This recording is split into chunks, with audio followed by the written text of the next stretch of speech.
ಇವತ್ತಿನ ವಿಡಿಯೋ ಏನು ಅಂತ ನೋಡುವುದಾದರೆ, ಗೃಹಲಕ್ಷ್ಮಿ ಯೋಜನೆಯ 10,000 ರೂಪಾಯಿ ಹಣವನ್ನು ಕೊಡುತ್ತಾ ಇದ್ದಾರೆ. ಅದರ ಬಗ್ಗೆ ವಿಡಿಯೋದಲ್ಲಿ ತಿಳಿಸಿಕೊಡುತ್ತೇನೆ. ಅದರಲ್ಲಿ ಎಷ್ಟೋ ಜನರು ನಮಗೆ 11ನೇ ಕಂತಿನ ಹಣ ಇನ್ನೂ ಬಂದಿಲ್ಲ, ಇನ್ನು ನೀವು ಹೇಳುತ್ತಾನೆ ಇದ್ದೀರಾ 11ನೇ ಕಂತಿನ ಹಣ ಬಂದಿದೆ ನಮಗೆ ಸಿಗಲೇ ಇಲ್ಲ. ಇವತ್ತಿನ ವಿಡಿಯೋದಲ್ಲಿ ಅದನ್ನು ಕೂಡ ತಿಳಿಸಿಕೊಡುತ್ತೇನೆ. ಅದು ಅಷ್ಟೇ ಅಲ್ಲ, ಈಗ ಕೇಂದ್ರ ಸರ್ಕಾರದಿಂದ ಕೂಡ ಒಂದು ಭರ್ಜರಿ ಗುಡ್ ನ್ಯೂಸ್ ಕೂಡ ಇದೆ. ಹಾಗಾದರೆ ಏನು ಅದು ಗುಡ್ ನ್ಯೂಸ್? ಅದರಲ್ಲೂ BPL ರೇಷನ್ ಕಾರ್ಡ್ ಇದ್ದವರಿಗೆ ಇದು ಒಳ್ಳೆಯ ಅನುಕೂಲವಾಗುತ್ತದೆ. ಕೇಂದ್ರ ಸರ್ಕಾರದಿಂದ 10 ಲಕ್ಷದವರೆಗೆ ಒಂದು ವಿಮೆ ಕೂಡ ನಾವು ಕೊಡುತ್ತಾ ಇದ್ದೇವೆ ಅಂತ ತಿಳಿಸಿದ್ದಾರೆ. ಇದರ ಬಗ್ಗೆ ನೀವು ಕಂಪ್ಲೀಟ್ ಆಗಿ ತಿಳಿಸಿಕೊಳ್ಳಬೇಕಾದರೆ ನೀವು ವಿಡಿಯೋವನ್ನು ಮಧ್ಯದಲ್ಲಿ ಸ್ಕಿಪ್ ಮಾಡದೆ ನೋಡಬೇಕು. ಅದಕ್ಕಿಂತ ಮುಂಚೆ ಯಾರೆಲ್ಲ ನಮ್ಮ ಚಾನಲ್ನ ಸಬ್ಸ್ಕ್ರೈಬ್ ಮಾಡಿದ್ದೀರೋ ಅವರಿಗೆಲ್ಲ ನನ್ನ ತುಂಬು ಹೃದಯದ ಧನ್ಯವಾದಗಳು. ನನ್ನ ಎಲ್ಲ ವಿಡಿಯೋಗಳಿಗೆ ಪ್ಲೀಸ್ ಲೈಕ್ ಮಾಡಿ ಮತ್ತು ಸಬ್ಸ್ಕ್ರೈಬ್ ಮಾಡುವುದನ್ನು ಮರೆಯಬೇಡಿ. ಮೊದಲನೆಯದಾಗಿ, ಗೃಹಲಕ್ಷ್ಮಿ ಯೋಜನೆಯ 11ನೇ ಕಂತಿನ ಹಣ ಯಾರಿಗೆಲ್ಲ ಬಂದಿಲ್ಲ ಅದರ ಬಗ್ಗೆ ಕಂಪ್ಲೀಟ್ ಮಾಹಿತಿಯನ್ನು ತಿಳಿಸಿಕೊಡುತ್ತೇನೆ. ನಿಮಗೆ ಗೊತ್ತೇ ಇದೆ, ಈಗಾಗಲೇ ಒಂದು 15 ದಿನದ ಹಿಂದೆಯೇ ರಾಜ್ಯ ಸರ್ಕಾರ ಹೇಳುತ್ತಾನೆ ಇದೆ, ನಾವು ಯಾವುದೇ ಗ್ಯಾರಂಟಿ ಯೋಜನೆಗಳನ್ನು ಬಂದ್ ಮಾಡಿಲ್ಲ, ಅದರಲ್ಲೇ ಮುಖ್ಯವಾಗಿ ಗೃಹಲಕ್ಷ್ಮಿ ಯೋಜನೆಯ ಹಣವನ್ನು ನಾವು ಕೊಡುತ್ತೇವೆ. ಅದರಲ್ಲಿ ನಮ್ಮ ಮಹಿಳಾ ಮತ್ತು ಮಕ್ಕಳ ಕಲ್ಯಾಣ ಇಲಾಖೆಯ ಸಚಿವೆಯಾದಂತಹ ಲಕ್ಷ್ಮಿ ಹೆಬ್ಬಾಳ್ಕರ್ ಮೇಡಮ್ ಅವರೇ ನೇರವಾಗಿ ಮೀಡಿಯಾದ ಮುಂದೆನೇ ಹೇಳಿದರು, ಇವತ್ತು ಅಥವಾ ನಾಳೆನೂ ಖಂಡಿತವಾಗಿ 2 ರೂಪಾಯಿ ಏನಿದೆಯೇ 11ನೇ ಕಂತಿನ ಹಣವನ್ನು ಎಲ್ಲ ಮಹಿಳೆಯರ ಖಾತೆಗೆ ಹಾಕುತ್ತೇವೆ ಅಂತ ಹೇಳಿಬಿಟ್ರು. ಸ್ವತಃ ಅವರೇ ಸುದ್ದಿಗೋಷ್ಠಿಯನ್ನು ಮಾಡಿದ್ರು ಕೂಡ. ಇದುವರೆಗೂ ಎಲ್ಲ ಮಹಿಳೆಯರಿಗೂ 11ನೇ ಕಂತಿನ ಹಣವೇ ಬಂದಿಲ್ಲ. ಈಗ ಲೇಟೆಸ್ಟ್ ಆಗಿ ಏನು ನೋಟಿಫಿಕೇಶನ್ ಬಂದಿದೆ ಎಂದರೆ, ಕೇವಲ 2 ಲಕ್ಷ ಮಹಿಳೆಯರಿಗೆ ಈಗಾಗಲೇ 11ನೇ ಕಂತಿನ ಹಣವನ್ನು ನಾವು ಖಂಡಿತವಾಗಿಯೂ ಬಿಡುಗಡೆ ಮಾಡಿದ್ದೇವೆ ಎಂದು ವಿತ್ ಪ್ರೂಫ್ ಜೊತೆ ನೋಟಿಫಿಕೇಶನ್ವನ್ನು ಯಾರಿಗೆ ಕಳುಹಿಸುವಂಥದ್ದು ಕೇವಲ 2 ಲಕ್ಷ ಜನ ಮಹಿಳೆಯರಿಗೆ ಬಂದಿದೆ. ಆದರೆ ಒಟ್ಟು ಫಲಾನುಭವಿಗಳಿಗೆ ಎಷ್ಟು ಜನ ಇದ್ದೀರಾ 11ನೇ ಕಂತಿನ ಹಣ ತಗೊಳ್ಳುವಂತಹ ಗೃಹಲಕ್ಷ್ಮಿಯರು ಎಷ್ಟು ಜನ ಇದ್ದೀರಾ? 1,22,00,000 ಜನರಲ್ಲಿ ಸರ್ಕಾರ ಕೇವಲ 2 ಲಕ್ಷ ಜನ ಮಹಿಳೆಯರಿಗೆ ಮಾತ್ರ ಕೊಟ್ಟಿದೆ. ಇನ್ನು ಬಾಕಿ ಉಳಿದ 1,20,00,000 ಜನರಿಗೆ ಯಾವಾಗ ಕೊಡುತ್ತೆ? ಇದು ತಪ್ಪಲ್ಲವಾ? ಬಟ್ ಅವರು ಯಾಕೆ ಈ ರೀತಿ ಮಾಡಿದ್ದಾರೆ ಎಂದರೆ, ಅವರು ಕಂಪ್ಲೀಟ್ ಆದ ಮಾಹಿತಿಯನ್ನು ಕೊಡುವುದಿಲ್ಲ.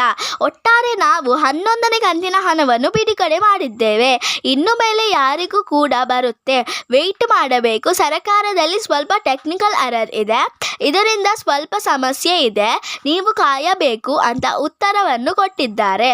ಒಟ್ಟಾಗಿ ಹೇಳುವುದಾದರೆ, ನಾವು ಹಾಕಿದ್ದೇವೆ, ಮುಂದೆ ಹಾಕುತ್ತಿದ್ದೇವೆ ಅಷ್ಟೇ ಹೇಳುವುದು. ಇದಕ್ಕೆ ಎಲ್ಲ ಮೀರಿ ಈಗಾಗಲೇ ಸಾಕಷ್ಟು ಜನರಿಗೆ ಏನು ಮಾಡಿದ್ದಾರೆ ಎಂದರೆ, ಎಲ್ಲರೂ ಹೇಳುತ್ತಾರೆ 10,000 ರೂಪಾಯಿ ಸಿಗುತ್ತೆ ಅಂತ. ಅದು ಸುಳ್ಳು ಸುದ್ದಿ. ಇಲ್ಲಿ 11ನೇ ಕಂತಿನ ಹಣವೇ 2,000 ರೂಪಾಯಿ ಸ್ವಲ್ಪ ಜನರಿಗೆ ಮಾತ್ರ ಬಂದಿದೆ. 10,000 ರೂಪಾಯಿ ಹಣ ಅದು ಗೃಹಲಕ್ಷ್ಮಿ ಯೋಜನೆಯ ಹಣ ಅಲ್ಲ, ಅದು ಯುವ ನಿಧಿ ಯೋಜನೆಯ ಹಣ. ಅದು ವಿದ್ಯಾರ್ಥಿಗಳಿಗೆ, ಡಿಗ್ರಿ ಓದುವವರಿಗಾಗಿರಬಹುದು, ಅಥವಾ ITI ಮಾಡಿರುವಂಥವರಾಗಿರಬಹುದು, ಅಥವಾ ಡಿಪ್ಲೊಮಾ ಮಾಡುವವರಿಂತಾಗಿರಬಹುದು. ಇಂಥ ವಿದ್ಯಾರ್ಥಿಗಳಿಗೆ ಸರ್ಕಾರದಿಂದ ನಿಮಗೆ ಹೇಗೆ ಗೃಹಲಕ್ಷ್ಮಿ ಯೋಜನೆಯ ಹಣ ಬರುತ್ತೆ, ಹಾಗೆಯೇ ಅವರಿಗೆ ಕೂಡ ಪ್ರತಿ ತಿಂಗಳು 3,000 ರೂಪಾಯಿ ಬರುತ್ತೆ. 3,000 ರೂಪಾಯಿ ಹಣವನ್ನು ಕಳೆದ 3 ತಿಂಗಳಿಂದ ಎಷ್ಟೋ ವಿದ್ಯಾರ್ಥಿಗಳಿಗೆ ಹಾಕಿರಲಿಲ್ಲ ಸರ್ಕಾರ. ಇವಾಗ ಏನು ಮಾಡಿದ್ದಾರೆ ಎಂದರೆ, ಒಟ್ಟಿಗೆ ಪೆಂಡಿಂಗ್ ಅಮೌಂಟನ್ನು 9,000 ರೂಪಾಯಿ ಒಟ್ಟಾಗಿ ಅವರ ಅಕೌಂಟ್ಗೆ ಹಾಕಿದೆ. ಅದೇ ಕಾರಣದಿಂದಾಗಿ ಇಲ್ಲ ಗೃಹಲಕ್ಷ್ಮಿ ಯೋಜನೆಯ ಹಣ ಕೊಡಲಿಕ್ಕೆ ಸ್ವಲ್ಪ ಹೋಲ್ಡ್ ಮಾಡಿದ್ದಾರೆ ಅಂತ ನಮ್ಮ ಅನುಮಾನ ಕೂಡ. ಒಟ್ಟಿಗೆ ಪೆಂಡಿಂಗ್ ಹಣ 9,000 ರೂಪಾಯಿ ಅಷ್ಟೇನೋ ಇಟ್ಟುಕೊಂಡಿದ್ದರೂ ಕೂಡ ಅದನ್ನು ಈಗ ಒಮ್ಮೆಲೆ ರಿಲೀಸ್ ಮಾಡಿದ್ದಾರೆ. ಆ ಕಾರಣದಿಂದಾಗಿ ಟೆಕ್ನಿಕಲ್ ಎರರ್ ಅಂತ ಹೇಳಿಬಿಟ್ಟು ಗೃಹಲಕ್ಷ್ಮಿ ಯೋಜನೆಯ ಹಣದ ಬಗ್ಗೆ ಹೇಳುತ್ತಿರುವಂತ ಅನಿಸುತ್ತೆ. ಇಲ್ಲಿ ಈಗ ಕೆಲವು ಯೂಟ್ಯೂಬರ್ಸ್ಗಳು ಕಾಂಪಿಟೇಷನ್ ಮಾಡುತ್ತಿರುವುದು. ಅದೇ ರೀತಿ ನಿಮಗಳಿಗೆ ಗೊತ್ತಾಗುವುದಿಲ್ಲ. 9,000 10,000 ಸರ್ಕಾರದಿಂದ ಗ್ಯಾರಂಟಿ ಯೋಜನೆಯ ಹಣ ಬಿಡುಗಡೆಯಾಗಿದೆ. ನೀವು ಗೃಹಲಕ್ಷ್ಮಿ ಯೋಜನೆಯ ಹಣವನ್ನೇ ಅಂತ ನೆನೆದು ತಪ್ಪು ತಿಳಿಕೊಳ್ಳಬೇಡಿ. ಯುವ ನಿಧಿ ಯೋಜನೆಯ ಹಣ 9,000ದಿಂದ 10,000 ರೂಪಾಯಿ ಬಂದಿದೆ ವಿದ್ಯಾರ್ಥಿಗಳಿಗೆ. ಸೊ ಮೇ ಬಿ ಕಂಪ್ಲೀಟ್ ಆದ ಮೇಲೆ ಗೃಹಲಕ್ಷ್ಮಿ ಯೋಜನೆಯ ಏನು ಹಣ ಪೆಂಡಿಂಗ್ ಹಣ ಯಾರಿಗೆಲ್ಲ ಬಂದಿಲ್ಲ 11ನೇ ಕಂತಿನ ಹಣ ಅವರಿಗೆ ಮೇ ಬಿ ಹಾಕುವುದು. ಇದಕ್ಕೆ ಸಂಬಂಧಪಟ್ಟಂಥ ಅಧಿಕಾರಿಗಳಿಗೆ ಮಾಹಿತಿ ಬಂದಿದೆ. ಸೊ ಇನ್ನು ಏನಾದರೂ ಡೌಟ್ ಇದ್ದರೆ ಕಮೆಂಟ್ ಮಾಡಿ ತಿಳಿಸಿ. ಇನ್ನು 11ನೇ ಕಂತಿನ ಬಂದಿದ್ದರೂ ಕೂಡ ಅದನ್ನು ಕೂಡ ಪ್ಲೀಸ್ ಕಮೆಂಟ್ ಮಾಡಿ ತಿಳಿಸಿ. ಇನ್ನೊಂದು ಏನೆಂದರೆ ಕೇಂದ್ರ ಸರ್ಕಾರದಿಂದ ಏನು ಅದು ಭರ್ಜರಿ ಗುಡ್ ನ್ಯೂಸ್. ಅದರಲ್ಲೂ BPL ಕಾರ್ಡ್ದಾರರಿಗೆ ಅದರಲ್ಲೂ 10 ಲಕ್ಷ ವಿಮೆ ಹೇಗೆ ಕೊಡುತ್ತಾರೆ. ಈಗ BJP ಸರ್ಕಾರನೇ ಮತ್ತೆ ಕೇಂದ್ರದಲ್ಲಿ ಅಧಿಕಾರಕ್ಕೆ ಬಂದಿರುವ ಕಾರಣ ಅವರು ಏನು ಮಾಡಿದ್ದಾರೆ ಎಂದರೆ, ಮುಂಚೆ ಎಲ್ಲ ಆಯುಷ್ಮಾನ್ ಕಾರ್ಡ್ದಾರರಲ್ಲಿ ಎಲ್ಲ ಇತ್ತು ನಮಗೆ ಹೆಲ್ತ್ ಇನ್ಶೂರೆನ್ಸ್ ರೀತಿಯಲ್ಲಿ. ಅದು ಆಯುಷ್ಮಾನ್ ಕಾರ್ಡ್ ನೀವು ಹಾಸ್ಪಿಟಲಲ್ಲಿ ತೋರಿಸಿದರೆ ನಿಮಗೆ ಎಷ್ಟು ವೆಚ್ಚ ಬಂದಿರುತ್ತೆ ಅಂತ ಅದುವೆಲ್ಲ ಆ ಇನ್ಶೂರೆನ್ಸ್ನಲ್ಲೇ ಕಟ್ ಆಗಿರುತ್ತದೆ. ನೀವು 1 ರೂಪಾಯಿ ಕೂಡ ಕಟ್ಟಬೇಕಾಗಿಲ್ಲ ನಿಮ್ಮ ಕೈಯಿಂದ ಅಂತ ಕೇಂದ್ರ ಸರ್ಕಾರದಿಂದ ತುಂಬ ವರ್ಷಗಳ ಹಿಂದೆಯೇ ಈ ಆಯುಷ್ಮಾನ್ ಕಾರ್ಡನ್ನು ಜಾರಿಗೆ ತಂದಿದ್ದಾರೆ.